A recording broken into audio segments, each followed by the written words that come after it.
All right, we've got about 5 seconds left. Let's get this thing out of here. Let's wait for the notification to pop up. Give me two. Let me get that out. And we are live. So welcome back. We were off last week. I was out of town for the weekend up in Chicago and couldn't get back into town in time to stream, but we are back after our 1 week hiatus. We've got a lot to talk about. There's a lot that's happened in the market. Pretty eventful last couple of weeks, right? We know we know that we love the boring weeks in the market, and I think the last two have been anything but boring. But that quite honestly just gives us a little bit more to talk about. Sometimes it's not as exciting when we sit here and we're like, okay, we made this trade, this worked, on to the next week. That's sometimes a little more profitable, but hey, we learn a lot this way. With volatility comes opportunity. So let's talk about what's happened over the last couple of weeks and talk about how we could use this volatility driven by the banking crisis in the US to have some opportunities from an option selling perspective. So let's get into it. Back to the screen share, putting myself in the bottom left. Boom. Let's get into it. So since this is kind of a 2 week catch up, I would be remiss if I didn't talk about 2 weeks ago where we had our biggest losing week of the year. Now, what's good about this is that, while it is our biggest losing week of the year, we only dropped 1.91% 2 weeks ago. That was a time frame when the S&P 500 and NASDAQ dropped almost 5% apiece. And if we remember what our goal was this year, right, it was to start a little bit smaller and then scale into positions as they start to get away from us a little bit to avoid the brunt of the dip and then try to still collect the full benefit of the bounce. So with that said, the fact that 3,700 is our worst loss on the year so far, not too bad. And we could pretty much make all of this back with the exception of these XSP strangles, which, they're kind of do or die every week. We're still profitable overall on the XSP strangles, so not too worried about it, but that's just something that happens, right? Every now and then we're going to have a big volatile week, and that's going to be a casualty of that. So that's 1,200 that we can't roll with our wheel strategy and make back, but everything else that you see right here is something that we did have the potential to make back. For example, we look at Lyft right here, which was trades 2 and 3, or rows 2 and 3 on this table. Those were a loss of about $755. We rolled all those down to a 9-strike put, and the week after we made $510 back. Well, we didn't get all of it back. The idea here when something moves against you as steeply as Lyft did, and we could pull the chart up to kind of illustrate this as well. Take it to the old 10-day. I mean, this thing went from 1022 to 819 at the bottom. And I think expiry day there, it was hanging out at about 875. So never at any point do we want to try to play a bounce of 15 to 20% and count on that for the coming week. But we did want to give ourselves a little bit of upside, right? It's out at 875 as that week finished. We rolled to 9, and yes, at the end of the day, we still ended up losing $245 on it. But when you get into a trade like Lyft, it drops that steeply. While it did make a full recovery, all it had to do was get back up to here, and that was, effectively a wash right there, losing a couple $100. Intel was a decent one for us. The strangle, we closed for a profit. There are a lot of trades in here, even though there are some bigger losers, there are a lot of winners that I want to quickly talk about just so they don't get forgotten in the mix. Intel, our bearish positions on Palo Alto, OKTA. We had a Google long position that actually worked.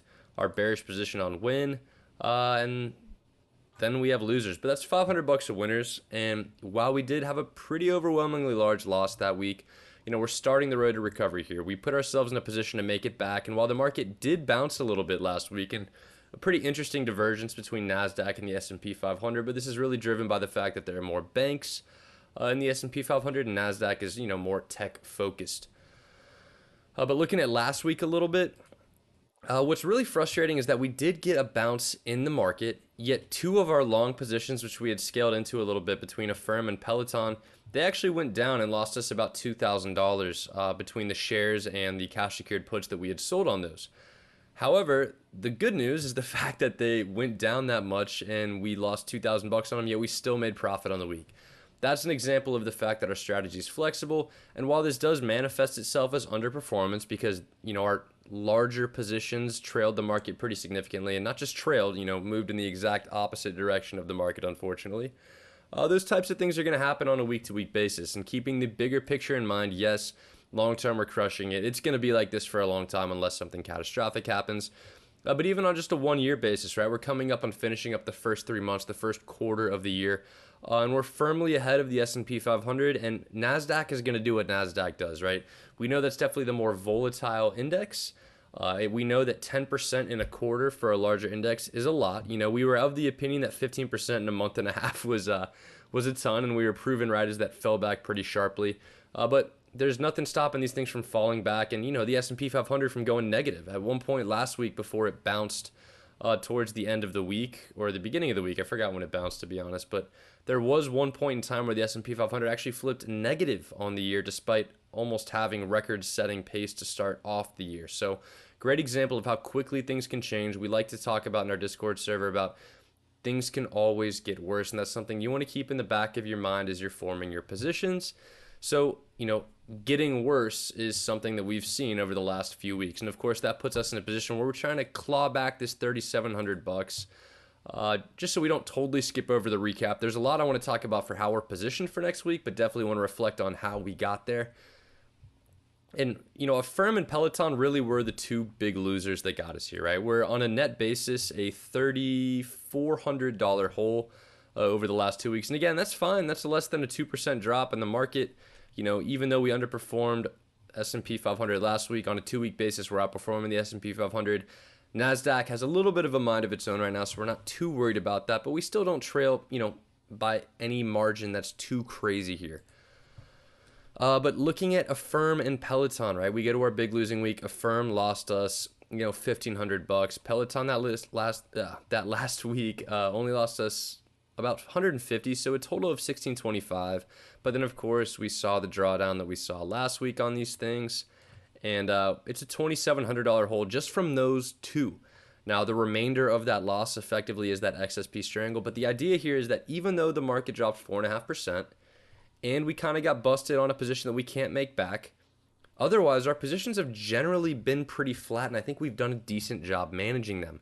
So I kind of want to work through a few of the trade breakout tabs here, as opposed to just running from top to bottom on these lists, and showing how we've managed those trades.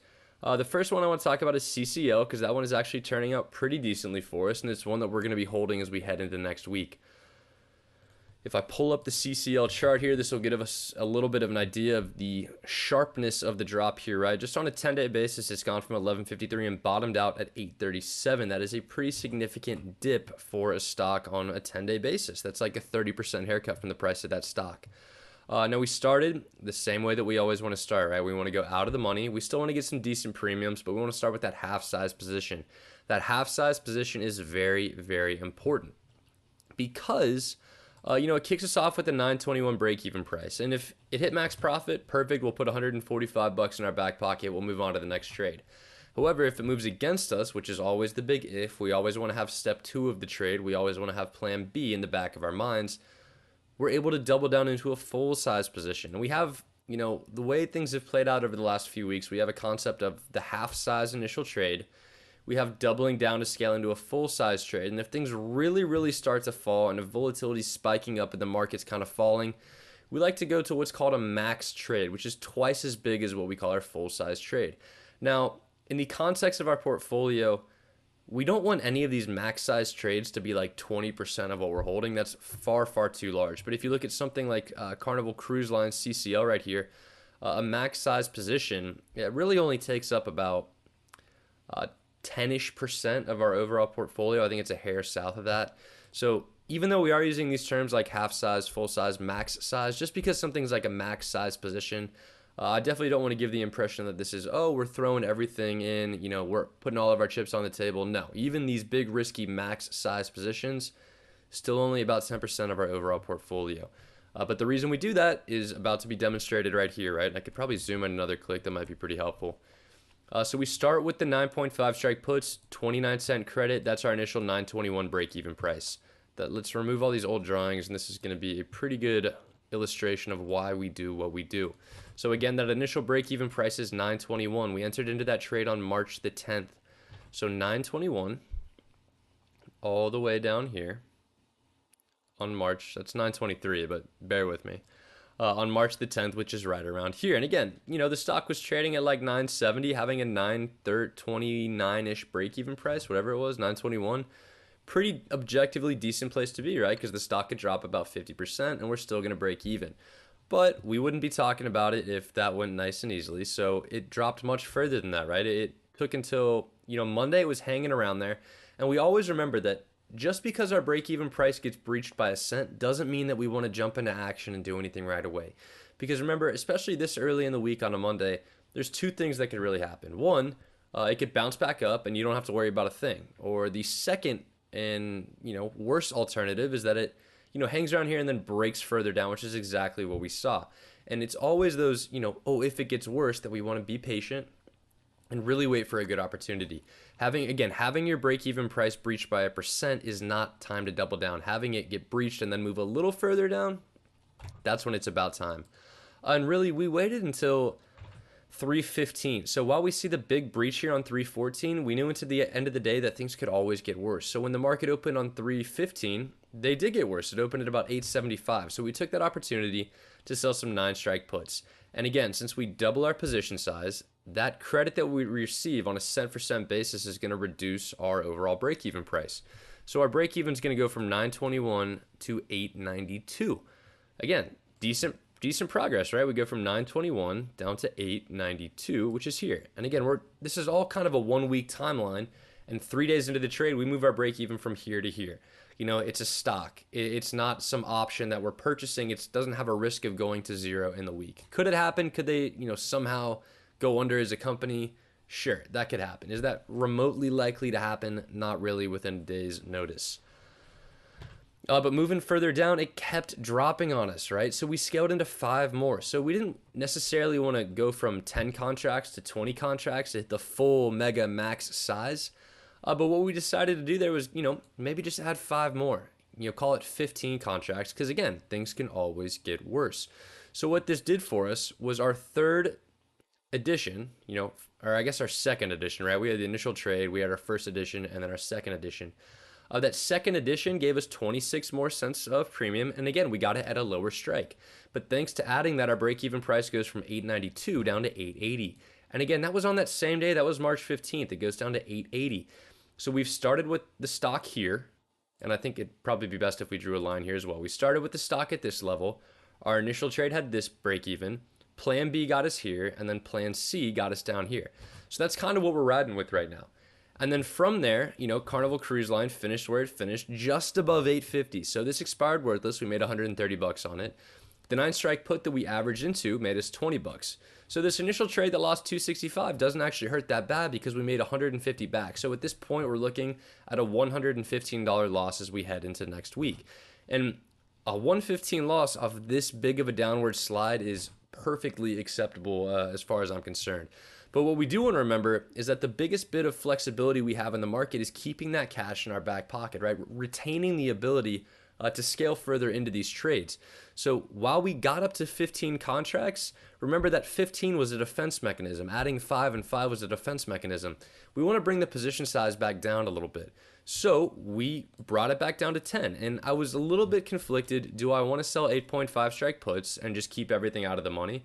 Or do I want to sell 9 strike puts and bet on a little bit of a bounce? Because after all, if you look at the 1-year chart, RSI is down at 28.87. So this thing's kind of begging for a bounce a little bit. But from my perspective, from a TA perspective, looking at the chart, I could absolutely see some support at 850 here, looking back at June and July of last year.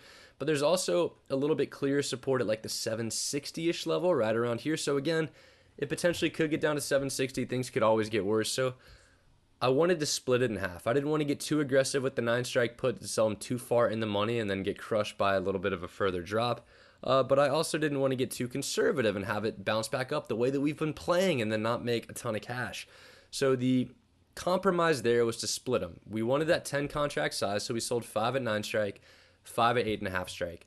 And what it did, at the end of last week, our break-even was 880. Rolling to these strikes brought our break-even price down to 846, meaning CCL could go all the way down to 846, and our net impact on the entire trade, we've broken even despite the fact that, I guess this would be 324, despite the fact that on a 2-week basis, the stock has dropped 13% on us, we break entirely even. Now, if it runs back up to 9, all of a sudden we've made 290 bucks. We're looking at like a 3.2% return in a couple of weeks. That's a very, very nice annualized number. And even a return to just $9 a share for Carnival Cruise Line, that's still over 7% drop since we entered into the trade. So we can get that nice 2-week return, which annualizes to a nice number, despite the fact that the stock has still objectively moved against us since we entered into the trade. So that's where we're sitting. I'm going to put this formula back, and I totally messed up typing that right there. But that's the idea, right? Our break even, thanks to rolling to the 9 and the 8.5 strike, averaging into 9, averaging in 8.5, moving that position size back down to 10. Again, we've got flexibility to double down and do this whole exercise again, but now our break even price sits at 846. Let's go back to a 10-day basis. 846 sits down here. So a much better break-even price now as we head into the following week. And again, I can't emphasize enough how flexible this is because we entered into the trade on March 10th. March 10th on the chart is right here. So this is the duration of our trade. So we started with the price here. If we extend this to the left, our initial break-even price was here. Step 2 of the trade got us here. Step 3 of the trade got us here. And then rolling into the following week got us all the way down here. So objectively, moving from $10 a share at the beginning of the week to like $8.57 is a 15% drop on a 5-day basis.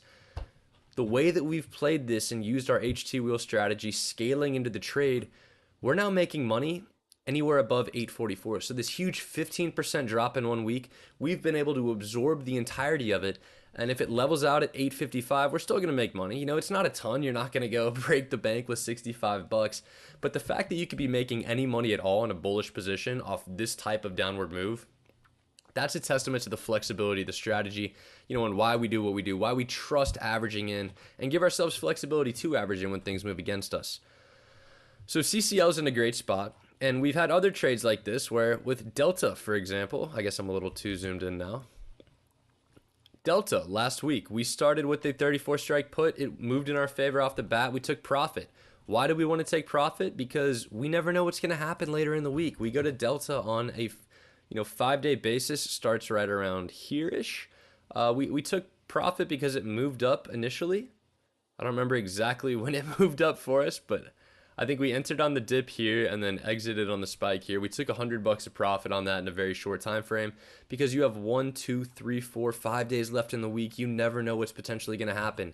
So we took that $100 of profit, and as you can see, that 34 strike, it broke right down through that. So we are very happy that we did so.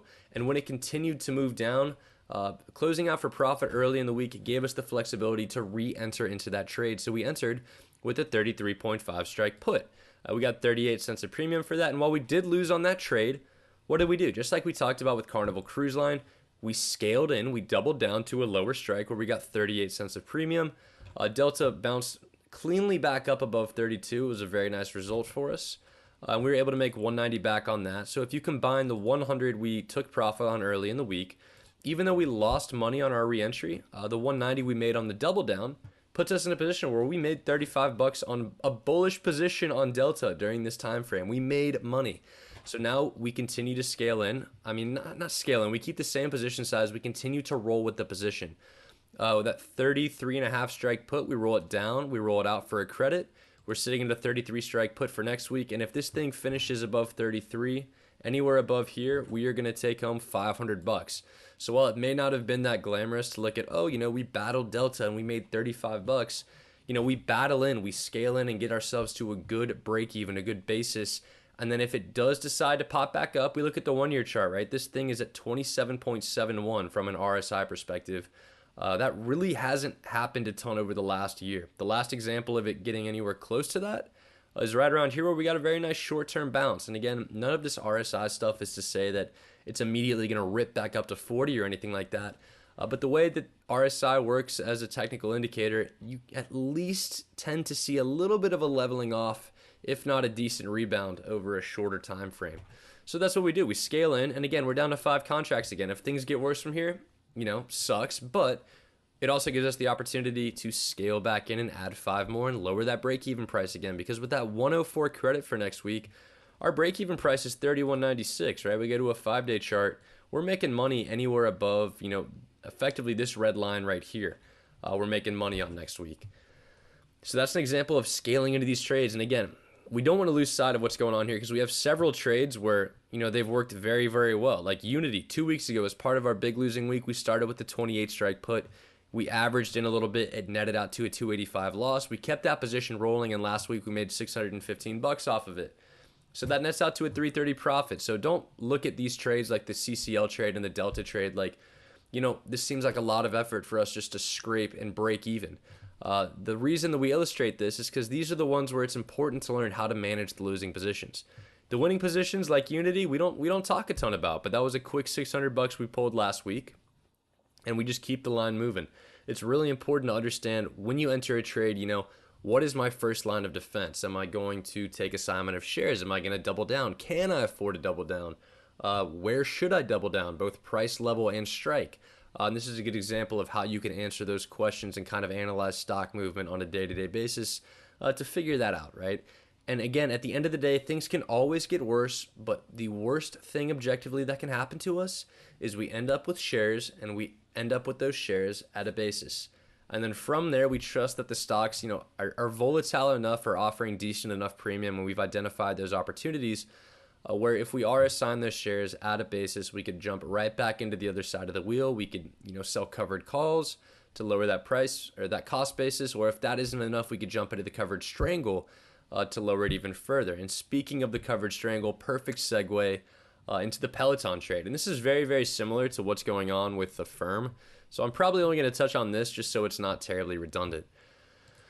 But Peloton, we can handle big drops, right? CCL has dropped 11.86% on us. Delta dropped a decent bit for being a stronger stock. Sometimes, we get a little bit of a drop that we just, quite frankly, can't necessarily handle. And that's okay.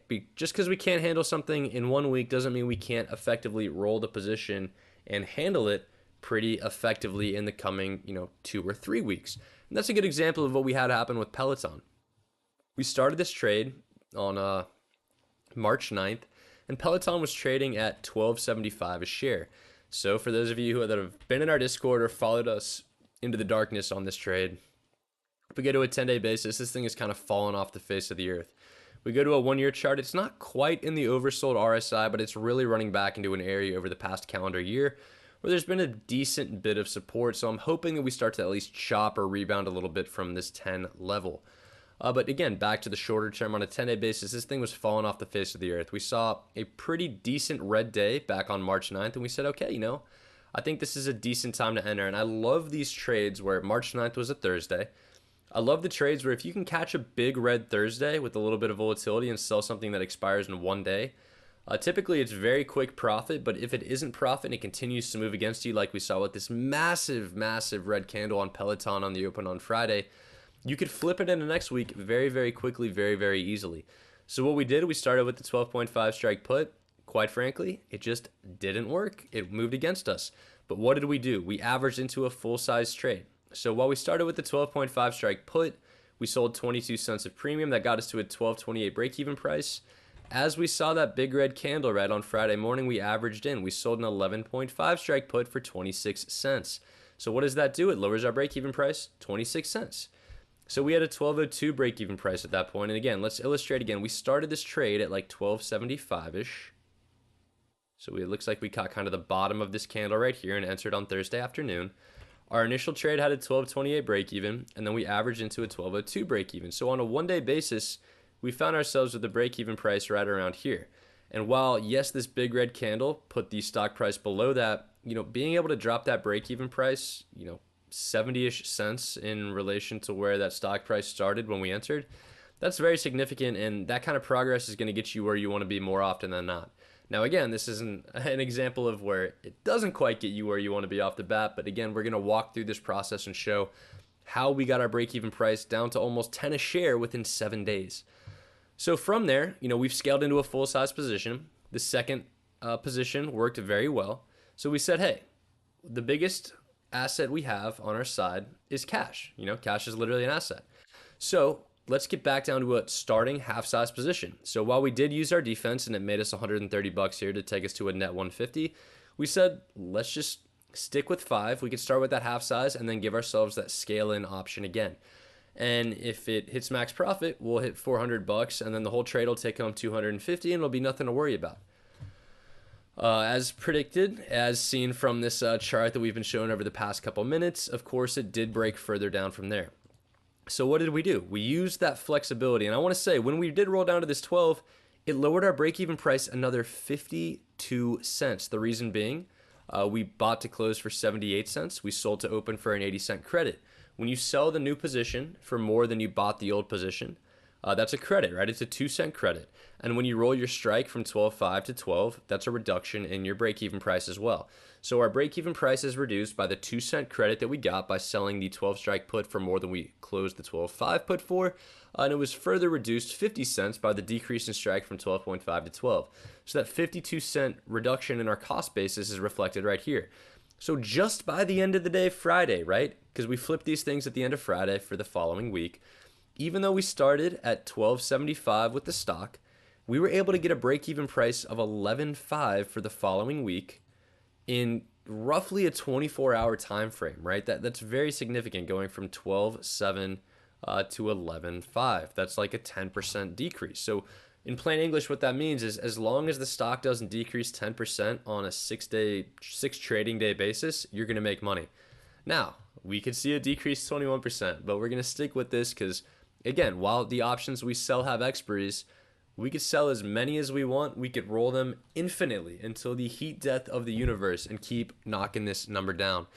So while our initial roll got us to 11.5, we, again, had this really big move against us on March 14th. So on March 14th, what did we do? When it got down significantly below our break-even price, because remember, when it first hits our break-even price, we don't want to do a ton. We don't want to jump in just because it goes a few cents under. So we waited Monday, opened up Tuesday, and then it started to significantly move under. So on Tuesday, we used that scale into a full-size position. We initially had those 5 12-strike puts. We added 5 more 11-strike puts for 49 cents of credit. And again, if you start with the 5 contract size, add 5 more contracts, that addition is going to knock your break-even price down cent for cent. So this effectively got us to an 11 break-even price, and we just sit tight and we wait. And it's pretty effective because Peloton was, I think, a hair under 11 when that started. But anytime you've got a sell-off from something like 14.36 down to like 11 a share, you could potentially expect a little bit of a short-term bounce. So that's what we did, and we hung tight. Unfortunately, that didn't happen. So what do? We take assignment of those shares, and we enter into the covered strangle. So let's talk about this one part at a time, because the covered strangle is 2 things. It's covered calls on shares you've been assigned, and then 2, adding those cash secured puts. So up to this point, just making sure we follow. We started with a 5 size position. We doubled down. The double down hit max profit, so we rolled only 5 into next week. Started with 5. It moved below, so we added 5 more. And it moved below this. So right on the March 10th expiry, these hit max profit because it stayed above that. The March 17th expiry, the double down, did not hit max profit as it finished below 11 a share, which is annoying, but hey, annoying moves in the market are part of the game. They're going to happen. There's nothing that you can do to stop that. So we have our shares at 11.50, and we sell 10.5 strike calls on them because at the end of the week, right, it's trading at like 10.08 was the closing price last Friday. And again, this takes us to present. This takes us to what we did last Friday afternoon. So we've taken assignment of these 1,000 shares. We have them at 10.08, and we sell a 10.5 strike covered call. And what that does is it knocks our break-even price down 29 cents. But look, 29 cents isn't necessarily enough with where we sit, in my opinion. So what you do is you add 9.5 strike puts, right? You have the shares that are covered by calls to create the covered call, and then you add these cash secured puts to create the covered strangle, meaning we're collecting premium about the high side from the 10.5 strike calls and the low side from the 9.5 strike puts. Together, these take off about 64 cents of premium, which means our break-even price goes from the 11, which is what we had when we averaged in and got assigned those shares, to the 10.37 that we currently sit at. So if Peloton, and again, we have upside to 10.50, if Peloton just goes back to 10.5, all of a sudden we're making $135 on this trade, which again is probably a situation where you're like, HT, it's been 2 weeks. This is a lot of trades. We're only making $135 on this trade. To which I would say, hey, this stock has dropped 17.5% against us, and we're in a position where we could still make money. Now, of course, it could also get worse, right? And we could be looking at close to a $1,000 loss if it goes down to 9.5. But, we don't really know what's going to happen, right? The whole part of this is we do what we do. We set the numbers up, we set the targets, and whatever happens, happens. We just play the hand we're dealt. Again, we've got a comment exactly pointing that out, which is a very fair point. As long as the stock doesn't drop another 30%, But then, of course, you're 100% right. We get shares at 9.5. And the great part about this, and another point that I want to point out here, is that this is our basis if these aren't assigned. But if they are assigned, what happens here is, remember, we had these 1,000 shares and we had them at an 11 strike. And then we sold the calls for 29 cents. So if we want to isolate these two positions, the shares that we own and sold covered calls on, we really own those shares at 1071. And again, that's 1,000 shares. If we are assigned on these 9.5 strike puts, we get another 1,000 shares, but we get them at 9.5 minus 0.35. We get them at 915. So we get 1,000 at 1071 and 1,000 at 915 if assigned on these. So actually, if it goes further down and we get assigned on the 9.5, our basis is going to be the average of these two. It's going to be 993. So you might say, oh, we have a 1037 basis. If it goes down to like 9, that's going to be a long way away. It's actually not going to be as far away as you think, because getting assigned those gives you more shares on a lower position. And again, you're 100% correct that getting to 2,000 shares would be like quadrupling, right? We start with 5 as a half sized. We scale into 10 for a double down as like a full size. And then 20 is what we consider to be like a max sized position here. It's roughly 10-ish% of our account. We don't want to get higher than that. So at the end of the day, we kind of just take these 2,000 shares, ride or die, whatever happens, happens. But we'll have them at like 993, and then we can sell 10 strike calls for the following week, and just work from there. And then the idea is that if you've chased something down so far where it moves from 1436 down like below 9, hypothetically in this example, because we always want to have that downside potential in the back of our minds. If we chase it down that far, usually on the short term, you get a little bit of a bounce. So we'll see what happens. We'll see what happens.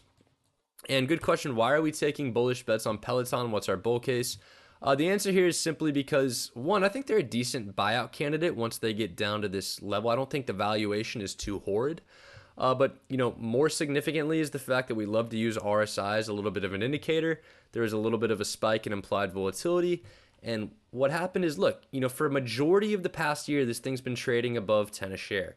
It's gotten down to 666. That's definitely something we want to keep in the back of our minds. So when we have this max size position to get us to 20, effectively the equivalent of 2,000, our goal is to get in on this part of the coverage triangle and then get out as quickly as possible.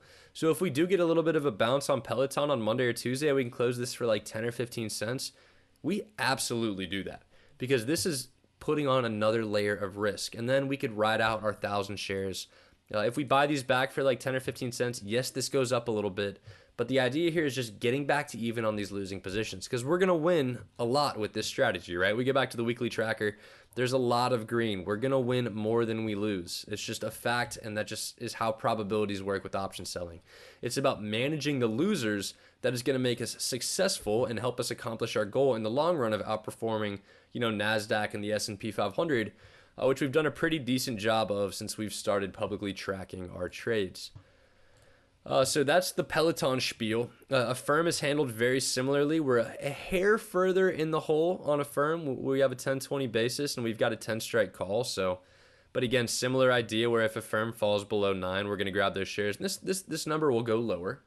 And again, not to say we think this is going to shoot back up to 20 or anything, but at the end of the day, all we really need from this when we're selling premium on something where implied volatility is spiking back up a little bit is just either a level out or a move in our favor, right? We don't even need it to do anything crazy. Even if it just slightly decreases next week, that's enough for us to make cash on a 1 week basis. But that's the idea right there. And if we go pop over to what we've got for lined up for next week, we've got a really, really big potential week lined up next week. If we hit max profit, Peloton comes up to like 10.5 and Affirm comes up to 10. We're looking at profit of, and CCL comes back up as well. We're looking at about $4,500 at max profit, which is a 2.5% return. That's about as high as we like to shoot for in a week. And I know a lot of people who might be watching this come from an option buying background and can say, hey, 2.5%, that's not a lot in a week. But with what we're doing, the idea is taking on equity and selling option premium and targeting just a 1% return per week. That is significant. I cannot emphasize enough the importance of these compounding returns. And if you have followed us and tuned into these streams every week, first off, thank you. But second off, you might get bored of hearing me give this speech, but if we look at a 1 week basis and we annualize these returns, if we get just 1% per week, every single week in the year, and it compounds, That's 68% return in a year. So it may seem a little less than exciting to say, oh, we're trying to target 1% per week. And if we get over that and we get to 2%, whoa, that's crazy. But it's really important to pay attention to the math, right? Because even if you get 1%, that's 68% in a year. You're going to crush the overall indices on a long-term basis with that kind of performance. If you go to 2%, like, it's nuts. For example, if you threw a hypothetical balance of like $20,000 in and you got 1% per week, in 5 years, you're going to have that balance be $267,000. And again, this is not to say that you are going to make 1% per week, because I will tell you right now, you're not going to do it. It's a reality of investing, but it's a reality that if you understand sooner rather than later, you're going to be more successful over the long run. We could try to target 1% per week, but realistically, like so far this year, we've come out to 0.57%. 2022, we lost money, but the overall market moved down, so we outperformed pretty severely over the NASDAQ and the S&P 500. And then in like 2021, we knocked it out of the park, and it was great. That one was fantastic. We crushed the S&P 500, but important to keep, steady, consistent, smart returns are going to compound into a great number. The best way that you could build your account isn't by going, this looks like a good opportunity, I'm going to throw 50% of my account into this. The best way is to identify multiple good opportunities, target some more modest returns, diversify your portfolio through that, and then have those smaller, more consistent, more reliable returns compound over time. And that's how you build an account balance, right? Well, we have had a little bit of volatility in our history over the last couple of years since we've been publicly tracking. This is the route that we're taking. As you can see, there's not some huge week where we made, or a huge month where we made like 50%. We're just compounding gain after gain after gain. And we've made two very, very big mistakes along the way, which I think we've legislated out of our strategy a little bit. There's definitely a little bit of a learning curve with some of this stuff. But even with two just massively visible mistakes here, we're still crushing it overall on these publicly tracked trades. So that's the idea. Keep that in mind. Don't get discouraged by the fact that, I only made like 1% this week. 1% this week, you accomplished your goal. And the more weeks in the year that you could say, I did it, I accomplished that goal of 1%, the more you're going to be looking back at your performance, whether it's over the last week, last month, last year, the more that you're going to be looking at that and saying, okay, that's a pretty respectable longer term performance, right? Very, very rarely are you going to make your entire year in 1 week, but it's very, very easy to lose your entire year in just a couple of weeks. And I think 2022 is a good example of that, where we had some pretty poor risk management off the bat with some leveraged, longer term, deep out of the money cash secured puts. And we threw away 40 grand in the first few weeks of the year, which sucks. But of course, transparency is important. We don't want to hide something like that. I think what's more important to highlight is the fact that we did do that, right? We lost $40,000 in 3 weeks to start the year, yet we still climbed back to being almost profitable. We outperformed the major indices. And thanks to what we've done so far this year, we're back to all-time highs in our account. So there you go. A lesson learned. It took a year to bounce back from, but having that in our back pocket is going to make us more successful as we move further down the road here. But we've touched on Peloton, we've touched on Affirm, we've touched on Carnival Cruise Line, even on Delta a little bit. But let's talk a little bit more about what we have lined up for this week, talk a little bit more about the macroeconomic environment that I think we're trading in, and just talk about how we think we're lined up to have a successful week here. And it's potentially we're off to a decent start here. Futures were up a lot more when I looked at them like 2 seconds ago. I think we might have just had a decent red candle down right there if we zoom in on a one-day basis. I may have jinxed it. For whatever reason, this takes so long to load on these futures. Come on. No dead air on the stream. Yeah, pretty big dip right there. But, they're slightly green. Decent. Credit Suisse got bailed out a little. Not bailed out, but acquired by UBS. So it doesn't look like, for now, there's going to be a larger scale banking crisis quite yet. But the market took that as good news. So biggest picture here, what's happening as far as the economic calendar is concerned. And the biggest event is going to be Wednesday, the FOMC meeting where they decide the rate hike. Currently, if we Google FOMC odds, I think it's kind of split between no hike and is this it? Let me think. Let's see it. I think this is it. This is it. So right now, there's a 20% that there is no rate hike. So if they go to no rate hike, that's going to be a surprise for the market. This is about as 70-30 literally, but this is about as split as we've seen it headed into a Fed meeting so far this year, which means there's a lot that could happen Wednesday afternoon based off of what gets priced in, or what gets announced rather. So the biggest takeaway that I could give you for the coming week is if you see profit on Monday, Tuesday, or Wednesday before 2 p.m. Eastern, because that's when it gets announced, take that profit. Something I thought we did really well earlier in the year was, I think there was another equally potentially volatile, either CPI or FOMC. I think it was a CPI announcement.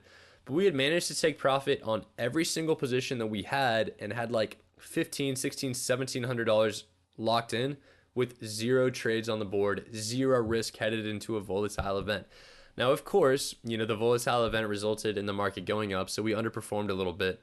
But avoiding these big risky moves, or days that there's going to be a pretty large move in the market, is pretty helpful in the context of our strategy. What we want to do is avoid these big dips. And even if we just claw back, I know we're looking at $3,200 at base profit, but if you tell me right now that we could lock in like $1,500, $1,600 by Wednesday and take all of this off the board, I'm taking that and I'm running, because we never know what it's going to bring.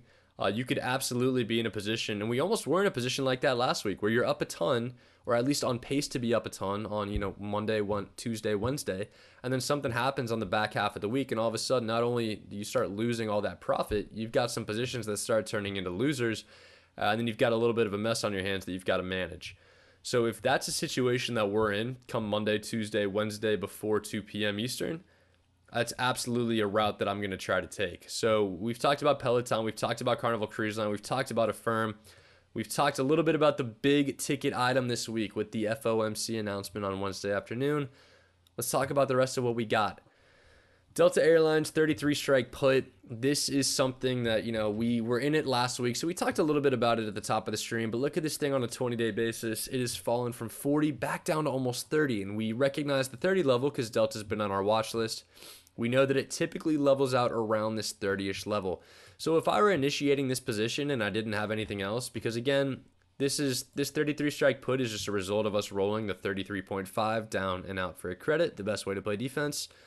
If I didn't start it the way that I did and roll it with a 33 strike put, I think, again, you'd want to just go back to the bread and butter of saying, hey, let's start with the half size position, and let's target maybe 1.5 or 2%. So I think I'd be looking, if I were starting this position fresh, at something like a 32 or a 32.5 strike put for the coming week. Because again, not only are those strikes out of the money, you also get the benefit of the premium being your break even of the strike minus the premium.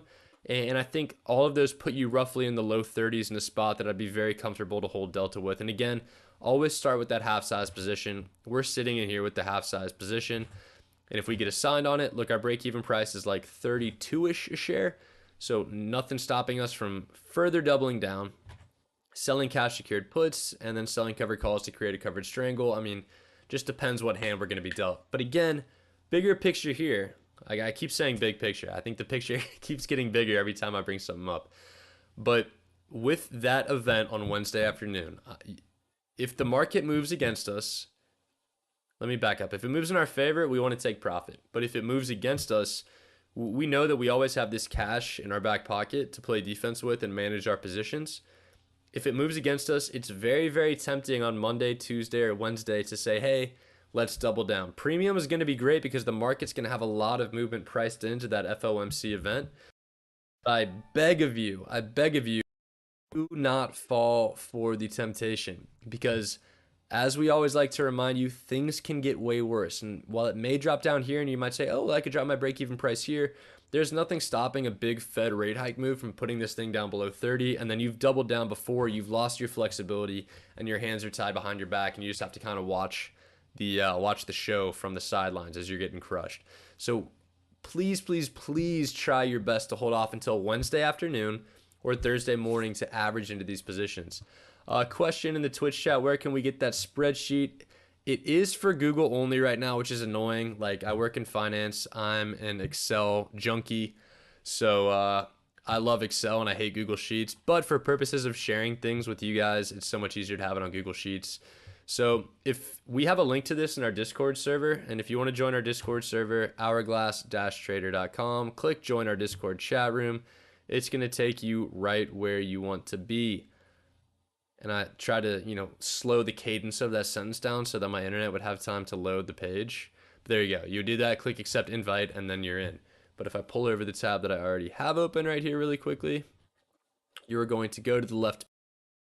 We're going to scroll down. Once again, come on, please try to load quickly enough so it matches how quickly I'm talking. And you're going to go down to profit tracker. At the top, we've got a wheel tracker template. This is our actual profit tracker itself. You'll click on that. You'll go to file up here and you'll go to make a copy. Pretty sure you could download as an Excel file as well if you did want to work offline in Excel. But you could either make a copy for Google Sheets or download it in Excel, and that's going to be how you get a copy of that. Another question in our Twitch chat: do we show our capital at risk with our spreadsheet? Yes, this is a very, very important and a point that I was going to get to as I kind of tied things up, but let's just talk about it now. Over here is where we track in columns M and N. This is where we track the amount of capital we have at risk. Now, it's very easy for me to say, oh, this delta position is $16,000 fully cash secured. That probably means absolutely nothing to you. The much more important metric, and the one that I use to make my decisions, is right here, where we view this number as a percentage of our account, right? If we click the old F2 shortcut, we'll see that this number is being divided by our account balance at the moment. So if we have 16,000 here, that's 8% of our portfolio. So there you go. Not too bad at all. Everything, unless I see a 10 here, I'm not really getting too concerned. And it's important to remember, there are situations where I'm happy to go above 10, but it's also very important to consider what those positions are. If Carnival Cruise Line got above 10, I would start to be a little bit concerned. That's a little bit more volatile of a stock. Peloton is currently sitting at 10.19. However, that's that full 2,000 contract max size position. I do not want that to get a hair above 10% of my portfolio. That's kind of the hard cutoff for some of these riskier stocks. And it's okay to say, hey, look, Peloton's a little riskier. Affirm's a little riskier. Sometimes risky stocks have decent implied volatility, which gives you decent premiums that you could sell, and you could sell them at decent levels. Just because something's a little bit riskier doesn't mean you shouldn't play it. Now, I don't mean that to be a green light for you to go sprint to a biotech stock and just start slamming premium there. Don't do that. Those things are way too risky. Don't start slamming premium on bank stocks. Those are risky. Anything that could go to zero because of market news pending, I don't touch them, and I wouldn't do it if I were you either. But something like this, where it's just kind of getting hit by the waves of the market, something like Peloton, we know that they're a little bit more volatile in the range, but with that volatility comes some really nice premiums, right? Peloton and Affirm can move 0 cents this week, and just from the call premium and the put premium that we've sold on both, we'll bag $1,500 of profit by itself. That alone is good enough for a 1% return in our account, and those positions combine for about 20% of our account. So really, really nice trade-off right there as far as that's concerned. But again, back to the main point, this percent of my account, this is kind of like the Bible. And if we look down at the if fully assigned, we're right where we want to be. We've started to take the pedal off the gas a little bit, and I talked a little bit earlier about learning from past mistakes. If we go back to 2022 when we were getting slammed at the beginning of the year, this was at 171, it was at 183, and it was at 211, and then we ultimately lost $40,000 over that stretch. That led to the addition of these margin requirement accounts, just so we were a little bit more cognizant, a little bit more mindful of those positions.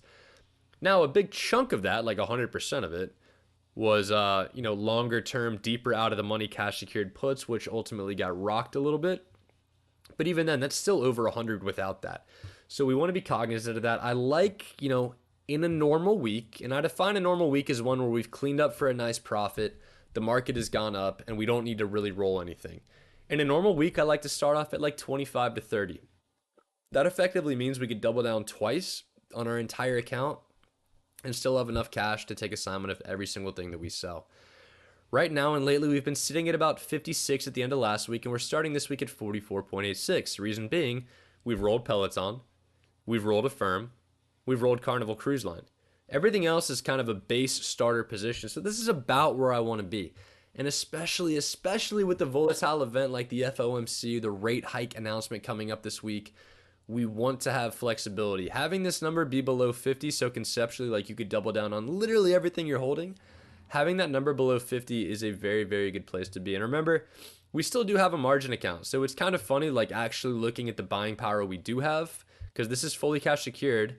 Like, the actual buying power this uses on margin is minuscule.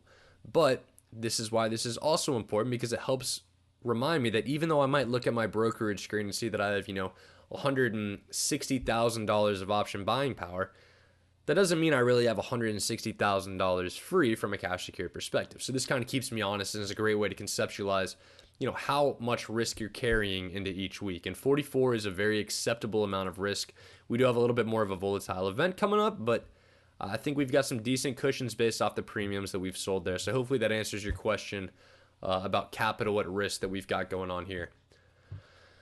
So let's run through XLE, Dish, and KSS. They were three that I added at the end of the week just because I wanted a little bit more, right? If you didn't look at these three, we'd be heading into the week with 32.79%. So at the end of last week, I was able to say, hey, we've got some room to get a little bit closer to 50. I don't want to quite breach 50, but adding those three positions got us from 32.79% to 44.86% fully cash secured. And those at max profit, I'll bring in a combined total of $606, which is about 1/3% in relation to our account, right? So adding 12-ish% fully cash secured brings in about 1/3%. That's a pretty nice trade-off and gets us to a decent spot on the week. But again, let's just not tease them. Let's actually get into it and talk about it. The first is going to be XLE, and I really like this one from a diversity and safety perspective, I would say. The reason I say safety is that this is an S&P 500 ETF. It's the energy ETF, and we like to talk about sectors, right? We go to RSI by sector. Energy is the second most sold off sector in the S&P 500 right now. These typically, and I say these, I mean these sectors of the S&P 500, typically behave in a relatively cyclical manner. Of course, financials are the most sold off right now with the big run on banks that's been going on. But energy is down there too. Anything below 30 is firmly oversold. And we go look at this thing on a 1-year basis. We have seen this happen twice, and it has barely gotten below 30. The first time was back in September of last year when it bottomed out at about 70-ish a share. And we saw RSI get down to about 29-ish. And the second time was going to be back in June of last year, where we saw it get down to about 73. And while it did go further down, it went down to 70.4, a $2.5 drop. In the shorter term, over the next 2 weeks, it effectively leveled out back to that 73 level. So we've hit the blue, we're oversold, implied volatility is coming up. This is a nice intersection of premium and a good entry opportunity from it being a little bit oversold. So we start with a 76 strike put. We know that a 161 credit on that puts us down to a 74.39 break-even price. So XLE, the energy ETF in the S&P 500, has to drop 3.35% this week before we lose a single dollar on it. And of course, if it doesn't, that's good enough for a 2% ROR, which is really, really nice.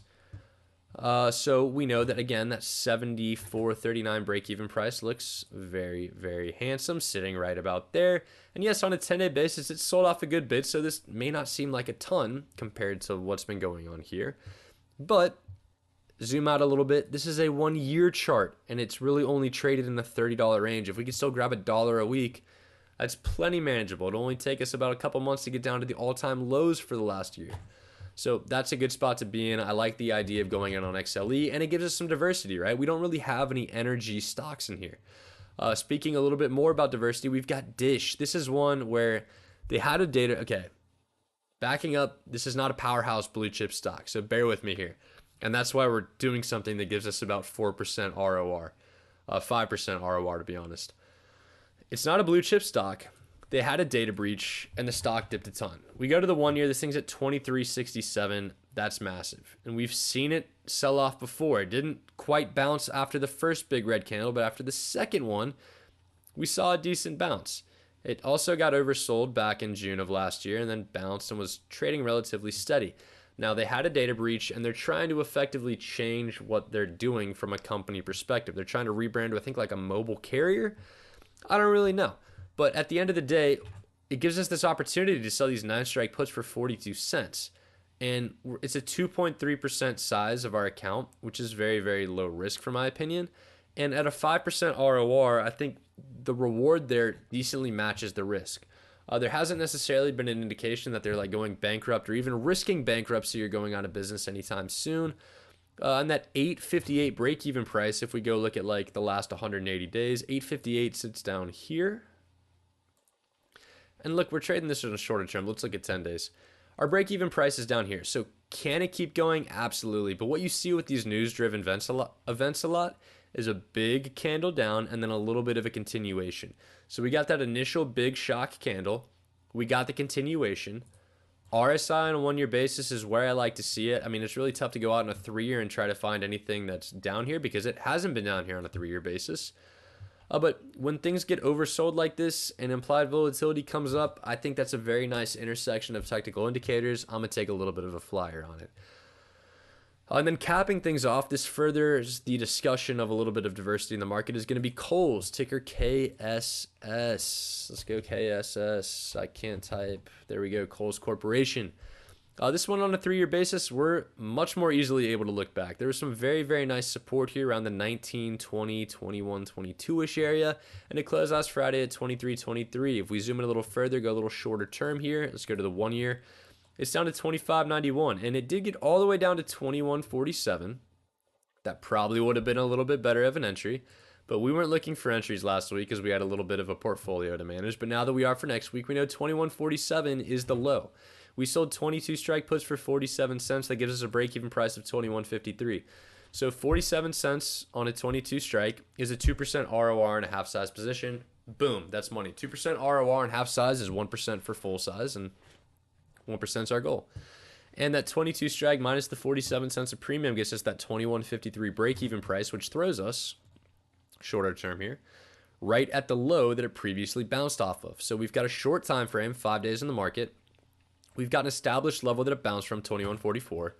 We've got 2% ROR in a half-size position, which gives us what we want from a return perspective. And that break-even price of 21.53 lines up very, very nicely with that previously established bounce level. If that's probably not the technical term for it, but that's what I'm going to say.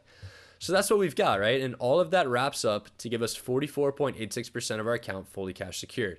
Now, we talk about how we love the boring weeks in the market. I think this is going to be anything but a boring week in the market itself. But as far as Monday and Tuesday are concerned, and even the first half of Wednesday, I don't really want to touch a thing unless I'm taking profit. The only moves that I want to make between Monday and Wednesday at 2 p.m. Eastern are going to be moves to make this number smaller. Because while this is our base profit, which is the way we evaluate it, right? If the stock that we're holding don't move a single cent, neither in our favor nor against us, we're going to make $3,271. If they move against us, we have $3,271 a cushion. And if they move in our favor, we could go a little bit higher than that, up towards $5,000 on the week. But again, we'll cross that bridge when we get to it.